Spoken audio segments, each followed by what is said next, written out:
E aí é uma classificação que isso aí, esse ponto pode ser bem criticado. Eu aceito críticas a esse ponto. Porque na verdade.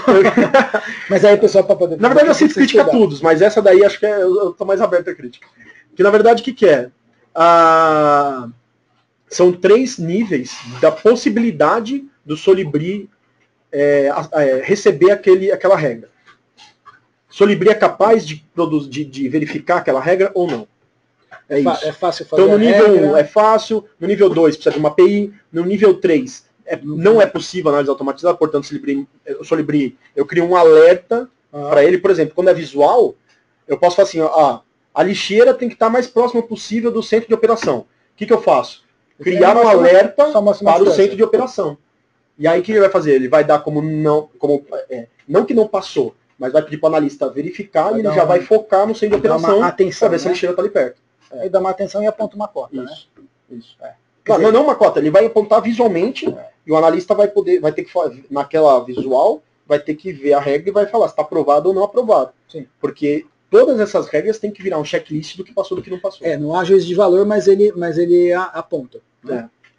É verdade. E aí o último é que não há como analisar a regra, seja automaticamente ou visualmente, portanto ela não será implementada. E o que você fala, eu imagino que você fala que você aceita críticas, é que talvez, eu também não sei porque eu também não porque o meu conhecimento de Solibri não é pleno, né? Talvez então um dia você pode ser que isso mude. Você vai encontrar um cara que manja do Solibri, provavelmente na Noruega, na Finlândia. E outra coisa, eu não relacionei a versão do Solibri, pode ser que isso mude. Mas faz parte da vida. O cara falou assim, nossa, Ivo, mas isso aqui, você tá maluco.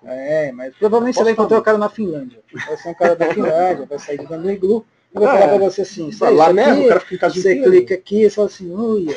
Aí você vem aqui e atualiza a tua tabela, relaxa. Então isso daí Isso daí não dá nada. Bom, mas o que chegou interessante é o seguinte, isso daqui é um gráfico isso é legal. das regras classificadas. Então, por exemplo, as em tom de azul são as do Solring, que são as positivas, as que já estão escritas de uma forma que eu consigo aplicar. As em tons quentes são as regras da nossa classificação, onde precisa ser revista ou simplesmente não dá para fazer análise delas. Então o que dá para perceber é que praticamente 50%, dá 52% é positivo e o resto, praticamente metade do meu documento, eu não consigo verificar. O programa não consegue fazer. Então quer dizer, eu vou lá, vou comprar software, vou desenvolver treinamento, não sei o quê, para fazer só metade. Será? Será que vale a pena fazer esse investimento? Quer dizer, tem um planejamento antes, né? Tem um planejamento antes. Então o que acontece? E aqui é o seguinte, na situação atual, eu só consigo fazer o Solibri com programação atender a metade das regras também. Então, só consigo fazer realmente metade do meu documento. Não resolve o problema.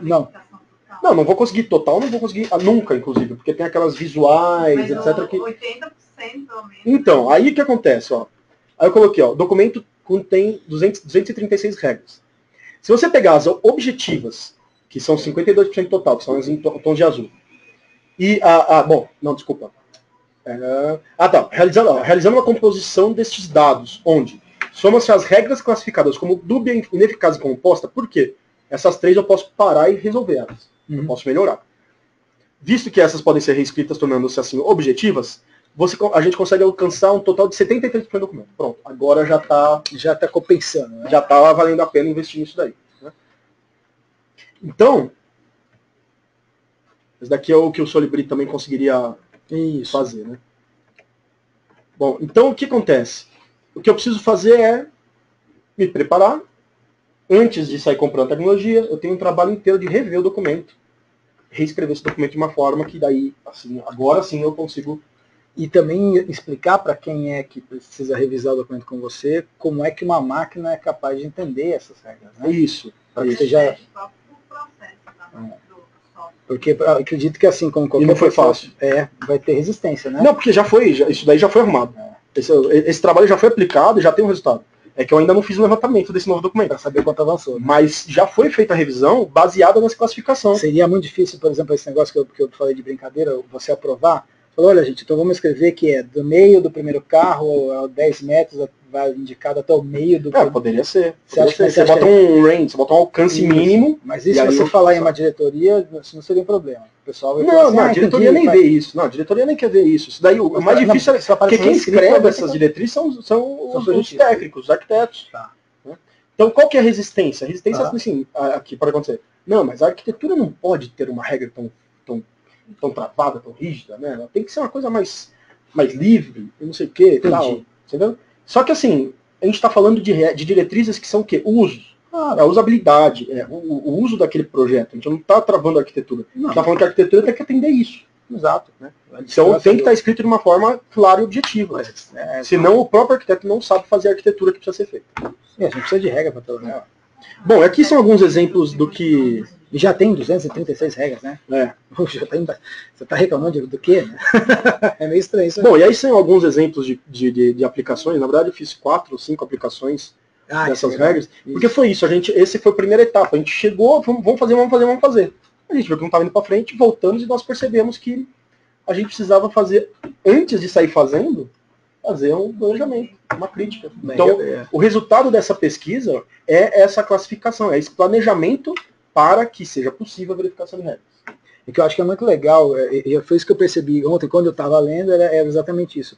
Perceber como parece que vai ser uma coisa, vira uma outra, que eu acho que talvez tenha sido isso que levou você a imaginar essa questão de estudar o BIM e o ser humano, né? Uhum. Porque imagina a quantidade de debates, de reuniões que você teve que ir e voltar, e de ter que ler e interpretar textos de gente que quando escreveu isso nem imaginava que ia usar projetos talvez nem no computador, quanto mais no sistema informatizado como que a gente está pensando, né? Sim. E como é que isso funciona na sua cabeça, né? E na cabeça do Toledo, todo mundo, para falar, não, então vamos voltar, né? E vamos pensar nisso aqui, fazer uma tabela. E a grande sacada do seu trabalho que eu achei foi justamente esse sistema, porque você pode pegar isso daí, outras pessoas podem fazer como a extensão que eu fiquei pensando pega isso aqui e vai aplicar na prefeitura, vai aplicar na CPTM, ou vai aplicar no metrô do Rio, e vai ver qual a porcentagem isso foi uma coisa que eu fiquei imaginando ontem, eu consegui imaginar também as coisas, né? E imaginando as coisas. Então, é assim, qual a porcentagem disso, né, usando essa metodologia toda aí, qual a porcentagem disso que você, usando esse método, qual a porcentagem de sucesso que um software teria sucesso, né, poder alcançar, antes de sair comprando, como exatamente você falou. Isso, né? E acho que a contribuição maior que eu veria seria essa, né? Muito melhor do que simplesmente você falar assim, e aí eu fiz aqui, clica aqui e fica bonitinho. Não. Não é isso. Eu acho que isso é importantíssimo. Sim. Tem uma pesquisa, tem um outro mestrado, também de verificação de regras, que é de uma engenheira da minha turma, sim, que é a Carolina, se vocês quiserem dar uma olhada, é para a parte de sistemas. Aplicar isso aqui para sistemas. Só que ela foi a fundo de como no IFC, etc. Mas é outro viés. Ela vai um viés tecnológico. A minha proposta era pegar o documento que a gente usa para provar e colocar isso daí. Ela foi já a prova, né? Como era possível a verificação para o projeto de sistema. É diferente. Vamos supor, ela está agindo na área azul com o nível 1 e 2. Aí dentro daquele escopo ela vai... Como que faz? Isso. Okay. Eu vi que não... Que a gente já ia te perguntar isso se você viu alguém já fazendo um trabalho... Da minha turma, inclusive, cara, dá uma olhada no material que é bem interessante. Mas que tecnicamente é viável, tem N exemplos. No próprio Solibri, quando você baixa o Solibri Model Viewer, que é a versão gratuita, não sei se lá vem arquivos, mas existem arquivos que você pode então uma biblioteca de regras lá também, tem os exemplos. Que você encontra, inclusive, exemplos com rota de fuga, né? A Ana Paula já viu no curso que eu dou aqui, né, Ana? Exemplos com rota de fuga. Então, que o programa funciona, para checar uma série de regras importantes, ele funciona. Ele é ótimo. Não se preocupe. Meu sonho era ter ele no metrô. Não é preciso ter um trabalho acadêmico para testar que o programa funciona. Né? Agora, claro que precisam de estudos para testar o programa, as condições, as normas brasileiras. Então, nesse sentido, eu achei legal de ler isso ontem, que o trabalho do Ivo ele consegue evidenciar que existe um problema a ser resolvido, que é ver o que faz com as regras que estão escritas, se vai ser uma demanda da empresa, se a empresa vai entender isso a ponto de fazer uma autocrítica e revisar para poder ter o benefício, ou se a diretriz da empresa é não revisar e manter as coisas como estão, se ela acha isso melhor ou não, né? Se ela acha que isso atrapalha a arquitetura ou não, né? Vocês sabem qual seria a minha opinião. Não, eu acho que se tem uma diretriz que é escrita, ela tem que ser cumprida. Exato, também. Né? Se você faz você escrever uma diretriz que você não consegue verificar o cumprimento dela, você perdeu tempo. Perdeu tempo. O que acontece, a impressão que dá é que, né, que nem por seres humanos aí, algumas diretrizes conseguem ser verificadas porque elas também não fazem nem sentido. Não, esse trabalho todo pode ser aplicado à análise em papel. Sim, papel. Sim. Dá pra olhar. Porque tem que ser lógico. Tem que estar objetivo, né? Isso independe da tecnologia. Exatamente. O discurso da lógica, o discurso tem que ser aplicado ao projeto. Exato. Não é? Isso. Porque o discurso do primeiro vagão, do diâmetro, você faz um compasso e faz uma. Você tem uma máquina. De ideia. A máquina só faz a ferramenta e a tecnologia que você vai usar é disponível. A regra ela tem que estar explícita desde o início. A máquina só faz mais rápido do que nós. Mas quem escreve a regra é a gente. Então, como sempre nós falamos, né? Até o Pedro falou ontem lá, né? A máquina só faz aquilo que nós mandamos fazer. Ninguém vai fazer, a máquina não faz nada pela gente. Tem uma frase do Foster, que é assim, ele coloca assim, o computador e o lápis, eles são igualmente burros, dependendo de quem utiliza eles. Claro, é isso aí.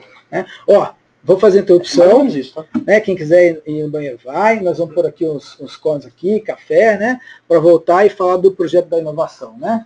Pode ser. E nessa hora estariam os comerciais, caso a gente tivesse, então a gente tem comercial nenhum.